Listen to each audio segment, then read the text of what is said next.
然后一个甜的，一个甜咸的。加油条吗？都加油条。那稍等一下。好的。这2个多少钱2个加油条。2个都加油条，一个甜的，一个甜咸的。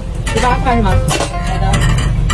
宝贝们，咱们今天的早餐是烤饵块。在云南，虽然早点的种类很多，但我最常吃的还是饵块和米线。今天这家是卖了20多年饵块的老店，他家的饵块有2个特点，一个是酱料给的很足，感觉整个饵块都抹满了酱料。酱料虽然多，但是不会觉得过甜或者过咸。最经典的口味就是甜咸的，里面放了很多花生，入口很香。老板加完油条以后，还会再来一大勺酱，所以吃起来味很足。他家的第2个优点是饵块很厚很软，入口满是浓浓的米香，所以他家的名字就叫厚香软烤饵块。给你们看看这个饵块有多厚，入口糯叽叽的酱料也很香。